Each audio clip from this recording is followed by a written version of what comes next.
नमस्कार जय जगन्नाथ आम चैनल को आपण मानकु बहुत बहुत स्वागत। सांग माने ए वर्ष नवरात्रि रे घर को नहीं आसंतु एही गछर चेरकू आपणक जीवन रे चलीथिबा समस्त दुख कष्ट एवं समस्यार होई जीव अंत। एहा सहित आपणकर समस्त मनस्कामना मध्य पूर्ण होई जीव। आपणक जीवन रे कौनसी भी समस्या चली थाउ ताहा धन जनित समस्या हेउ किंबा चाकरी की नहीं हेउ किंबा व्यापार वाणिज्य को नहीं हेउ एही समस्त समस्या को दूर करिदेब। एही गछर चेर अनेक प्रकारर रोग व्याधिरु मध्य एहा आपणकु रक्षा करिथाए। सेथिपाई आपण माने भिडियोटी को स्किप न करी शेष पर्यंत निश्चय देखंतु। तेबे सांग माने भिडियोटी को देखिबा पूर्वरु चैनल टी को सब्सक्राइब करी भिडियो को गोटे लाइक निहाती करी दियंतु एवं कमेंट बॉक्स रे भक्ति और श्रद्धार सहित जय मां लक्ष्मी निश्चय लिखंतु। तेबे सांग माने एही गछटी सहित आपण माने समस्ते भल भाबरे परिचित हेबे एवं एही गछटी को साधारण गछ भाबी एहाकू आपण अणदेखा मध्य करी देइथिबे। एमिति कि जदि आपणकर घर पाखरे एही गछ उठिथिबो तेबे आपण एही गछ को अनाबना गछ भाबी उपाड़ी की फोपाड़ी मध्य देइथिबे। तेबे सांग माने आपण माने जानी रखिबा उचित जे एहा कोनोसी अनाबना गछ नुहे। एहा एक एपरी चमत्कारी गछ जेउथिरे भगवान शिव शंकर भगवान शनिदेव एवं मां लक्ष्मींकर वास होइथाए। एमिति कि एही गछर मूलरे मां गंगांकर मध्य वास होइथाए। तेबे आपण जदि एही गछर तांत्रिक एवं आयुर्वेदिक गुण विषय जानिबे तेबे आपणक पाई मध्य एही गछटी अत्यंत मूल्यवान होइजिबो एवं एही गछटी को आपण मध्य निजर दिनचर्चा रे व्यवहार करिबाकू लागिबे। जदि आपण निज जीवन रे दुख दरिद्रता कष्ट एवं अनेक गुड़िए समस्या पाई चिंतित अछंती तेबे एही गछर व्यवहार करी आपण ए समस्त समस्या रु मुक्ति पाई परिबे।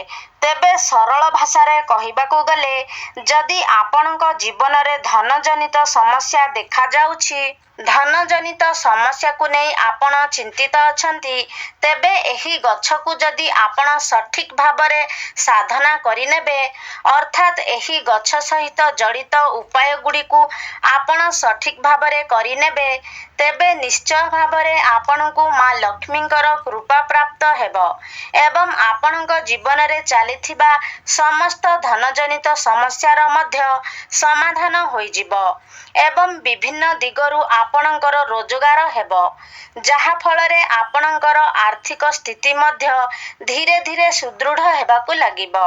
एमिति कि जदि आपण शत्रुंक द्वारा पीड़ित हेउछंती शत्रु जनित समस्यार सम्मुखीन हेउछंती तेबे सठिक भाबरे एही गछर साधना करिनेबा द्वारा भगवान शनिदेवंक कृपारु आपणकू शत्रु पीड़ारु मध्य मुक्ति मिलिबो।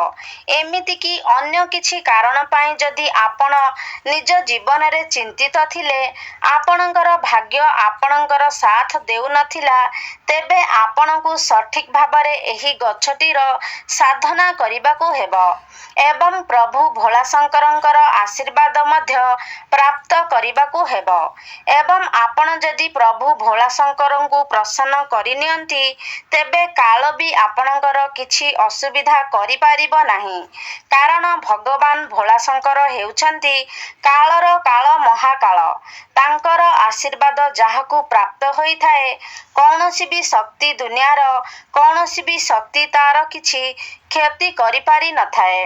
तेबे सांग माने एही गछर केउ भाग आपणकू केउ परिमाण रे व्यवहार करिबाकू हेबो से विषय रे जानिबा मध्य अधिक गुरुत्वपूर्ण अटे एवं जेउ विषय रे आज मु एही वीडियो रे कहिबाकू जाउछि तेबे सांग माने एही गछटीर दुईटी गुण रहिछि आयुर्वेदिक गुण एवं तांत्रिक गुण। आयुर्वेदिक गुण अर्थात आपण कौन କୌଣସି ରୋଗକୁ ନେଇ ଚିନ୍ତିତ ଅଛନ୍ତି, କୌଣସି ରୋଗ ପିଛା ଆପଣ ଲକ୍ଷ ଲକ୍ଷ ଟଙ୍କା ଖର୍ଚ୍ଚ କରିଛନ୍ତି, ତାପରେ ବି ଆପଣଙ୍କୁ କୌଣସି ଲାଭ ପ୍ରାପ୍ତ ହେଉନାହିଁ, ତେବେ ଆପଣ ଏହି ଗଛଟିର ବ୍ୟବହାର ନିଶ୍ଚୟ ଭାବରେ କରିପାରିବେ। ତାପରେ ଆପଣ ନିଜେ ଦେଖିବେ ଯେ ଆପଣଙ୍କର ବେମାର ନିଶ୍ଚୟ ଭାବରେ ଧୀରେ ଧୀରେ ଭଲ ହେବାକୁ ଲାଗିବ। ଏହି ଗଛଟିର ମହତ୍ତ୍ୱ ଆୟୁର୍ବେଦିକରେ ଅଧିକ ରହିଅଛି ଏବଂ ଯଦି ଆପଣ ଏ ଗଛଟିର ତାନ୍ତ୍ରିକ ବିଷୟରେ ଜାଣିନେବେ, ତେବେ ଆପଣ ନିଜ ଜୀବନରେ କେବେ ବି କଷ୍ଟ ଦେଖିବାକୁ ପାଇବେ ନାହିଁ। ଧନର ସ୍ରୋତ ଆପଣଙ୍କ ପାଇଁ ବଢ଼ିବାକୁ ଲାଗିବ। ଧୀରେ ଧୀରେ ଆପଣଙ୍କ ଗୃହକୁ ଧନର ଆଗମନ ମଧ୍ୟ ବଢ଼ିବାକୁ ଲାଗିବ। ତେବେ ଏହି ଗଛଟିର ନାଁ ହେଉଛି ଅପମାର୍ଗ ଗଛ ଏବଂ ଏହି ଗଛଟି ସହିତ ଆପଣମାନେ ନିହାତି ଭାବରେ ପରିଚିତ ଥିବେ, କାରଣ ଆମ ଓଡ଼ିଶାରେ ଏହି ଗଛଟି ବହୁତ ଅଧିକ ପରିମାଣରେ ଦେଖିବାକୁ ମିଳିଥାଏ। ପ୍ରାୟତଃ ସବୁ ଜାଗାରେ ଏହି ଗଛଟି ରହିଥାଏ। ତେବେ ସାଙ୍ଗମାନେ, ଏବେ ଗଛଟିର ନାମ ଏଇଥିପାଇଁ ଅପମାର୍ଗ, କାରଣ ଅପମାର୍ଗର ଅର୍ଥ ହେଉଛି ଓଲଟା ଚାଲିବା ଏବଂ ଏହାର ମଞ୍ଜିଗୁଡ଼ିକ ଗଛରେ ଓଲଟା ଭାବରେ ରହିଥାଏ। ତେବେ ଏହାର ଏହି ମଞ୍ଜିଗୁଡ଼ିକ ଓଲଟା ରହିବା ହିଁ ଏହି ଗଛର ବିଶେଷତ୍ୱ ଅଟେ। ତେବେ ସାଙ୍ଗମାନେ, ଯଦି ଆପଣ ବାସ୍ତୁଶାସ୍ତ୍ରର ବନସ୍ପତି ଅଧ୍ୟୟନର ଅଧ୍ୟାୟ ନମ୍ବର 51କୁ ଯିବେ, ସେଠାରେ ଆପଣ ପରିଷ୍କାର ଭାବରେ ଦେଖିବାକୁ ପାଇବେ ଯେ ସାଧୁ ସନ୍ନ୍ୟାସୀ ମୁନି ଋଷିମାନେ ଏହି ଗଛର ବ୍ୟବହାର କିପରି କରୁଥିଲେ। ପୂର୍ବ କାଳରେ ଏହି ଗଛକୁ ଧର୍ମଶାସ୍ତ୍ରରେ ଏକ ଶୁଭ ଗଛ ବୋଲି ମାନାଯାଉଥିଲା। ଏପରି ମଧ୍ୟ ମାନାଯାଉଥିଲା ଯେ ଏହି ଗଛର ବ୍ୟବହାର କରି ଆପଣ ନିଜ ଶରୀରରେ ପୁଷ୍ଟିସାରର ସନ୍ତୁଳନକୁ ମଧ୍ୟ ରକ୍ଷା କରିପାରିବେ। ତେବେ ପୂର୍ବ କାଳରେ ଯେତେବେଳେ ମୁନି ଋଷିମାନେ ମାସ ମାସ ଧରି ଭଗବାନଙ୍କୁ ତପସ୍ୟା କରୁଥିଲେ, ଭଗବାନଙ୍କ ଆରାଧନାରେ ଲୀନ ରହୁଥିଲେ, ସେତେବେଳେ ସେମାନେ ଏହି ଗଛର ମଞ୍ଜିର ଖେଚୁଡ଼ି କିମ୍ବା କ୍ଷୀରି ବନାଇ ଖାଉଥିଲେ, ଯାହା ଫଳରେ 10 ଦିନ ପର୍ଯ୍ୟନ୍ତ ସେମାନଙ୍କୁ ଭୋକ ଶୋଷ ଲାଗୁନଥିଲା। ସେଥିପାଇଁ ପୂର୍ବ କାଳରେ ମୁନି ଋଷିମାନେ ଏହି ଗଛକୁ ସର୍ବଦା ପାଖରେ ରଖୁଥିଲେ ଏବଂ ଏହାର ମଞ୍ଜିର ବ୍ୟବହାର ମଧ୍ୟ କରୁଥିଲେ। ଏହା ଏକ ଚମତ୍କାରୀ ଗଛ ଅଟେ, କାରଣ ଏହା ଉପରେ ଅମୃତର କିଛି ବୁନ୍ଦା ମଧ୍ୟ ପଡ଼ିଥିଲା, କାରଣ ଯେତେବେଳେ ସମୁଦ୍ରର ମନ୍ଥନ ହେଇଥିଲା ଏବଂ ଏହି ଅମୃତଟି ଧରାପୃଷ୍ଠକୁ ଆସିଥିଲା, ସେତେବେଳେ ଏହି ଅପମାର୍ଗ ଗଛଟି ଉପରେ କିଛି ବୁନ୍ଦା ଅମୃତ ପଡ଼ିଯାଇଥିଲା, ଯାହା ଫଳରେ କି ଏହାର ମୂଳରେ ମା ଗଙ୍ଗାଙ୍କର ବାସ ହୋଇଥାଏ। ତ ଯଦି ଆପଣଙ୍କ ଘର ଆଖପାଖରେ ପୁରୁଣା କାଳିଆ ଲୋକ କେହି ଥିବେ, ତେବେ ଆପଣ ସେମାନଙ୍କଠାରୁ ନିଶ୍ଚୟ ଏହି କଥା ବୁଝିପାରିବେ। ପ୍ରାଚୀନ କାଳରେ ଲୋକମାନେ ଏହାର ମୂଳର ବ୍ୟବହାର ନିଶ୍ଚୟ ଭାବରେ କରୁଥିଲେ। ସେମାନେ ଏହି ଗଛର ମୂଳରେ ଦାନ୍ତ ଘଷୁଥିଲେ। ଯଦି ଆପଣଙ୍କର ଦାନ୍ତରେ ଦରଜ ରହୁଛି, ଦାନ୍ତ ହଳଦିଆ ପଡ଼ିଯାଇଛି କିମ୍ବା ଦାନ୍ତରେ ବ୍ୟାକ୍ଟେରିଆ ଜମି ଯାଇଛନ୍ତି, ତେବେ ଏହି ସବୁ ସମସ୍ୟା ପାଇଁ ଏହି ଗଛଟି ଆପଣଙ୍କ ପାଇଁ ରାମବାଣ ପରି ହୋଇପାରେ। ତେବେ ଆସନ୍ତୁ ଆମେ ପ୍ରଥମେ ଏହି ଗଛର ଆୟୁର୍ବେଦିକ ଗୁଣ ବିଷୟରେ ଜାଣିନେବା। ତାପରେ ଆମେ ଏହି ଗଛର ତାନ୍ତ୍ରିକ ପ୍ରୟୋଗ ବିଷୟରେ ଜାଣିବା। ତେବେ ଏହାର ପ୍ରଥମ ଆୟୁର୍ବେଦିକ ଗୁଣ ହେଉଛି, ଯଦି ଆପଣ ଦାନ୍ତରେ କଷ୍ଟ ଅନୁଭବ କରୁଛନ୍ତି, ଦାନ୍ତ ମୂଳରେ ବ୍ୟାକ୍ଟେରିଆ ଜମି ଯାଇଛି, ଅନେକ ଔଷଧ ଖାଇଲା ପରେ ମଧ୍ୟ ଆପଣଙ୍କୁ କୌଣସି ଉପଶମ ମିଳୁନାହିଁ, ତେବେ ମାତ୍ର 15 ଦିନ ପର୍ଯ୍ୟନ୍ତ ଯଦି ଆପଣ ଏହି ଗଛର ମୂଳ କିମ୍ବା ଚେରରେ ଦାନ୍ତ ଘଷନ୍ତି, ତେବେ ଦେଖିବେ ଆପଣଙ୍କର ଦାନ୍ତଜନିତ ସମସ୍ୟା ତୁରନ୍ତ ଠିକ୍ ହୋଇଯିବ। ଏବଂ ଯଦି ଆପଣ ଆପଣଙ୍କର ମାଢ଼ିରେ କୌଣସି ପ୍ରକାରର ସମସ୍ୟାର ଅନୁଭବ କରୁଛନ୍ତି, ତେବେ ଲଗାତାର 1 ମାସ ପର୍ଯ୍ୟନ୍ତ ଏହାର ମୂଳରେ ଦାନ୍ତ ଘଷିବା ଦ୍ୱାରା ମାଢ଼ିଜନିତ ସମସ୍ୟା ମଧ୍ୟ ଦୂର ହୋଇଯିବ। ଯଦି ଆପଣଙ୍କର ଦାନ୍ତଗୁଡ଼ିକ ହଳଦିଆ ପଡ଼ିଯାଇଛି, ତେବେ ଏପରି ମାନାଯାଏ ଯେ ଅପମାର୍ଗ ଚେର କିମ୍ବା ମୂଳରେ ଦାନ୍ତ ଘଷିବା ଦ୍ୱାରା ଦାନ୍ତଗୁଡ଼ିକ ମୋତି ପରି ଚମକି ଉଠିଥାଏ। ସାଙ୍ଗମାନେ, ଆଜିକାଲି ଯୁଗରେ ଅନେକ ଲୋକଙ୍କର ଆଣ୍ଠୁଗଣ୍ଠି ଜନିତ ସମସ୍ୟା ଦେଖିବାକୁ ମିଳେ। ଅନେକ ଲୋକଙ୍କର ଆଣ୍ଠୁଗଣ୍ଠିରେ ଯନ୍ତ୍ରଣା ଅନୁଭବ ହେଉଛି ଏବଂ ଅନେକ ଔଷଧ ଔଷଧ ଏବଂ ତୈଳର ବ୍ୟବହାର ପରେ ମଧ୍ୟ ସେଥିରେ କୌଣସି ଉପଶମ ମିଳିପାରୁନାହିଁ, ତେବେ ଏଭଳି ପରିସ୍ଥିତିରେ ଏହି ଗଛର ପ୍ରୟୋଗ ହିଁ ଆପଣଙ୍କୁ ନିଶ୍ଚୟ ଭାବରେ ଉପଶମ ପ୍ରଦାନ କରିପାରିବ। ସେଥିପାଇଁ ଆପଣ ଅପମାର୍ଗ ଗଛର କିଛି ମୂଳ ନେଇ ଆସନ୍ତୁ ଏବଂ ଏହାକୁ ଖରାରେ ଭଲ ଭାବରେ ଶୁଖାଇ ଦିଅନ୍ତୁ। ତାପରେ ଭଲ ଭାବରେ ଶୁଖିଗଲେ ଆପଣ ସେହି ଚେରରେ ପାଉଡର ବନେଇ ନିଅନ୍ତୁ ଏବଂ ସୋରିଷ ତେଲରେ ସେ ପାଉଡରକୁ ଭଲ ଭାବରେ ଫୁଟାଇ ତାପରେ ସେହି ତେଲକୁ ଆପଣଙ୍କର ଯନ୍ତ୍ରଣା ହେଉଥିବା ସ୍ଥାନରେ ମାଲିସ କରନ୍ତୁ। ଏହି ପ୍ରୟୋଗଟି ଯଦି ଲଗାତାର 2 ମାସ ଆପଣ କରନ୍ତି, ତେବେ ନିଶ୍ଚୟ ଭାବରେ ଆପଣଙ୍କୁ ଯନ୍ତ୍ରଣାରୁ ଉପଶମ ମିଳିବ। ସାଙ୍ଗମାନେ, ଆୟୁର୍ବେଦରେ ଏହି ଗଛଟିର ବହୁତ ଅଧିକ ମହତ୍ତ୍ୱ ରହିଅଛି। ତେବେ ଏହି ସବୁ ସମସ୍ୟାଗୁଡ଼ିକ ପାଇଁ ଆପଣ ଏହି ଗଛଟିର ପ୍ରୟୋଗ ନିଶ୍ଚୟ ଭାବରେ କରନ୍ତୁ, କାରଣ ଏଥିପାଇଁ ଆପଣଙ୍କୁ ପଇସା ଖର୍ଚ୍ଚ କରିବାର କୌଣସି ଆବଶ୍ୟକତା ନାହିଁ। ମାତ୍ର କିଛି ଦିନ ସମୟ ଦେବାର ଅଛି। ତେବେ ଆପଣ ଲଗାତାର ଭାବରେ ଯଦି ଏହି ଗଛଟିର ପ୍ରୟୋଗ କରିନିଅନ୍ତି, ତେବେ ନିଶ୍ଚୟ ଭାବରେ ଆପଣଙ୍କୁ ଆପଣଙ୍କର କଷ୍ଟରୁ ଉପଶମ ମିଳିବ। ତେବେ ଏବେ ଆସନ୍ତୁ ଜାଣିନେବା ଏହି ଗଛଟିର ତାନ୍ତ୍ରିକ ପ୍ରୟୋଗ ବିଷୟରେ। ସାଙ୍ଗମାନେ, ଆପଣମାନେ ଜାଣିଥିବେ ଏପରି ଅନେକ ବ୍ୟକ୍ତି ରହିଥାନ୍ତି ଯେଉଁମାନେ ସର୍ବଦା ସେମାନଙ୍କ ଶତ୍ରୁଙ୍କ ଦ୍ୱାରା ପୀଡ଼ିତ ହୋଇଥାନ୍ତି। ପ୍ରତ୍ୟେକ ଦିନ ସେମାନଙ୍କୁ ଶତ୍ରୁଙ୍କ ଦ୍ୱାରା କିଛି ନା କିଛି ଅସୁବିଧାର ସମ୍ମୁଖୀନ ହେବାକୁ ପଡ଼ିଥାଏ। ସେମାନଙ୍କର ଶତ୍ରୁମାନେ ସର୍ବଦା ସେମାନଙ୍କର କିଛି ନା କିଛି କ୍ଷତି କରିବା ପାଇଁ ଚାହିଁଥାନ୍ତି। ତେବେ ସେଥିପାଇଁ ଆପଣଙ୍କୁ ଶନିବାର ଦିନ ଏହି ପ୍ରୟୋଗଟି କରିବାର ଅଛି। ଶନିବାର ଦିନ ଆପଣ ଅପମାର୍ଗର ମଞ୍ଜି ଛିଡ଼ାଇ ଆଣନ୍ତୁ ଏବଂ ଏହାକୁ ଏକ ନାଲି କପଡ଼ାରେ ବାନ୍ଧି ଦିଅନ୍ତୁ।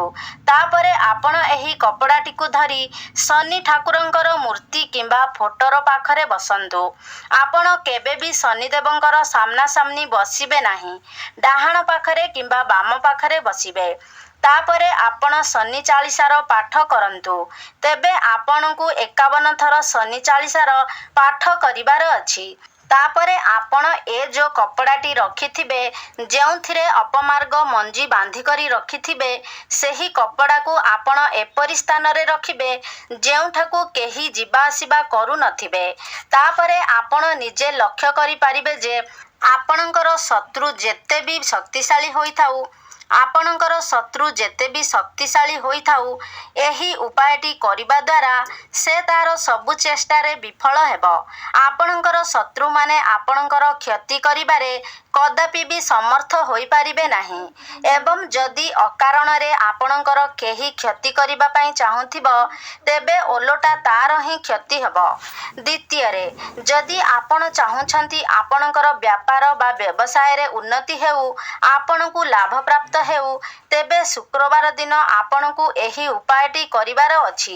ଶୁକ୍ରବାର ଦିନ ଆପଣ ଏହାର ମଞ୍ଜିକୁ ଛିଡ଼ାଇ ଆଣନ୍ତୁ ଏବଂ ଲାଲ କପଡ଼ାରେ ବାନ୍ଧି ତା ଉପରେ କିଛି ସିନ୍ଦୂର ରଖିଦିଅନ୍ତୁ। ତାପରେ ଆପଣ ଏହାକୁ ନିଜର ବ୍ୟାପାର ବାଣିଜ୍ୟ ସ୍ଥଳରେ ରଖିଦିଅନ୍ତୁ। ଯେଉଁଠାରେ ଆପଣ ପଇସା ରଖୁଛନ୍ତି, ସେହି ଡ୍ରରେ ଆପଣ ସେହି କପଡ଼ାଟିକୁ ରଖିଦିଅନ୍ତୁ। ଦେଖିବେ ଆପଣଙ୍କର ବେପାର ବାଣିଜ୍ୟରେ ଲାଭ ହେବାକୁ ଲାଗିବ ଏବଂ ଧନର ବୃଦ୍ଧି ହେବାକୁ ଲାଗିବ। ତୃତୀୟରେ, ଯଦି ଆପଣଙ୍କୁ ଲାଗୁଛି ଯେ ଆପଣଙ୍କ ପଛରେ ଭୂତ ପ୍ରେତର କିଛି ପ୍ରଭାବ ରହିଛି, ଆପଣଙ୍କୁ ଭୂତ ପ୍ରେତ ଜନିତ ସମସ୍ୟାର ସମ୍ମୁଖୀନ ହେବାକୁ ପଡ଼ୁଛି କିମ୍ବା ଆପଣଙ୍କ ଉପରେ ତନ୍ତ୍ରମନ୍ତ୍ରର ପ୍ରୟୋଗ କରାଯାଇଛି, କୌଣସି କଳା ଯାଦୁର ପ୍ରଭାବ ରହିଛି, ତେବେ ଆପଣ ନିଶ୍ଚୟ ଭାବରେ ଏହି ଉପାୟଟିର ପାଳନ କରନ୍ତୁ। ଏହି ଉପାୟଟି କରିବା ପରେ ଆପଣଙ୍କ ଉପରେ କୌଣସି ବି ନକାରାତ୍ମକ ଶକ୍ତିର ପ୍ରଭାବ ପଡ଼ିବ ନାହିଁ। ତେବେ ସୋମବାର ଆପଣ ଗୋଟିଏ ଅପମାର୍ଗ ଗଛ ଉପାଡ଼ି ଆଣନ୍ତୁ ଏବଂ ଏହାର ମୂଳଟିକୁ ଭଲ ଭାବରେ ଧୋଇ ନେଇ ଏହାକୁ ନେଇ ଆପଣ ପ୍ରଭୁ ଶିବଶଙ୍କରଙ୍କର ମୂର୍ତ୍ତି କିମ୍ବା ଫଟୋ ସାମ୍ନାରେ ବସି 1001 ଥର ଓମ୍ ନମଃ ଶିବାୟ ମନ୍ତ୍ରର ଜପ କରନ୍ତୁ। ତାପରେ ଗୋଟିଏ ରୂପାର ତାବିଜରେ ଏହାର ଚେରକୁ ପୂରାଇ ଆପଣ ନିଜ ଗଳାରେ ଏହି ତାବିଜକୁ ଧାରଣ କରନ୍ତୁ। ଆପଣ ନିଜେ ଦେଖିବେ ଯେ ଯେତେ ବି ନକାରାତ୍ମକ ଶକ୍ତି ହେଉ, ଯେତେ ବଡ଼ ବି କଳା ଯାଦୁର ପ୍ରୟୋଗ ହେଇଥାଉ, ଆପଣଙ୍କ ଉପରେ ଏହାର ପ୍ରଭାବ କିଛି ବି ପଡ଼ିବ ନାହିଁ। ଚତୁର୍ଥ ଉପାୟଟି, ଯଦି ଆପଣ ସମାଜରେ ନିଜର ମାନ ସମ୍ମାନ ପଦପ୍ରତିଷ୍ଠା ବୃଦ୍ଧି କରିବା କରିବା ପାଇଁ ଚାହୁଁଛନ୍ତି ତେବେ ଏହି ଉପାୟଟି ନିଶ୍ଚୟ ଭାବରେ ଆପଣଙ୍କ ପାଇଁ ଫଳପ୍ରଦ ହେବ। ତେବେ ଆପଣମାନେ ନିଶ୍ଚିନ୍ତ ଭାବରେ ଜାଣିଛନ୍ତି ଯେ ମଙ୍ଗଳବାରଟି ପ୍ରଭୁ ହନୁମାନଙ୍କୁ ସମର୍ପିତ ଅଟେ। ତେବେ ମଙ୍ଗଳବାର ଦିନ ଆପଣ ଏହି ଗଛକୁ ଉପାଡ଼ି ଆଣନ୍ତୁ ଏବଂ ଏହାର ଚେରକୁ ଭଲ ଭାବରେ ଧୋଇ ଶୁଖାଇ ଦିଅନ୍ତୁ। ତାପରେ ଆପଣ ଏହି ଚେରର ଏକ ପାଉଡର ବନାଇ ରଖିଦିଅନ୍ତୁ ଏବଂ ଆପଣ ଯେଉଁ ବି ତିଳକ ମଥାରେ ଲଗାଉଛନ୍ତି ସେହି ତିଳକରେ ଆପଣ ଏହି ପାଉଡର ଗୋଟେ ଚୁଟକି ମିଶାଇକି ତିଳକ କରିକି ଲଗାନ୍ତୁ। ଦେଖିବେ ଆପଣ ଯଦି କୌଣସି ଇଣ୍ଟରଭ୍ୟୁ ଦେବା ପାଇଁ ଯାଉଛନ୍ତି, ନିଜର ବିଜନେସ୍କୁ ନେଇ କୌଣସି ମିଟିଂ କରିବା ପାଇଁ ଯାଉଛନ୍ତି ତ ସେଥିରେ ନିଶ୍ଚିତ ଭାବରେ ଆପଣଙ୍କୁ ସଫଳତା ପ୍ରାପ୍ତ ହେବ। ଏହା ବ୍ୟତୀତ ଏହାକୁ ତିଳକ କରି ମଥାରେ ଲଗାଇବା ଦ୍ୱାରା ଆପଣଙ୍କ କୁଣ୍ଡଳୀରେ ମଙ୍ଗଳଙ୍କର ସ୍ଥିତି ମଧ୍ୟ ମଜବୁତ ହୋଇଥାଏ। ତେବେ ସାଙ୍ଗମାନେ ଉପାୟ ଗୁଡ଼ିକ ଅତ୍ୟନ୍ତ ସହଜ ଅଟେ। ଆପଣ ଯଦି ନିଜର କିଛି ସମୟ ବାହାର କରି ବିଶ୍ୱାସର ସହିତ ଏହି ଉପାୟ ଗୁଡ଼ିକର ପାଳନ କରନ୍ତି ତେବେ ଦେଖିବେ ନିଶ୍ଚୟ ଭାବରେ ଆପଣଙ୍କୁ ଏହାର ଲାଭ ପ୍ରାପ୍ତ ହେବ। ତେବେ ସାଙ୍ଗମାନେ ଆଶା କରୁଛି ଆଜିର ଭିଡ଼ିଓଟି ଆପଣମାନଙ୍କୁ ନିଶ୍ଚିତ ଭାବରେ ଭଲ ଲାଗିଥିବ। ଯଦି ଭଲ ଲାଗିଛି ତାହେଲେ ଲାଇକ୍ କରନ୍ତୁ, ସେୟାର କରନ୍ତୁ। ଆମ ଚ୍ୟାନେଲକୁ ଯଦି ସବସ୍କ୍ରାଇବ୍ କରିନାହାନ୍ତି ତାହେଲେ ସବସ୍କ୍ରାଇବ୍ କରିଦିଅନ୍ତୁ ଏବଂ କମେଣ୍ଟ ବକ୍ସରେ ଜୟ ମା ଲକ୍ଷ୍ମୀ, ଜୟ ମା ଦୁର୍ଗା ନିଶ୍ଚୟ ଲେଖନ୍ତୁ।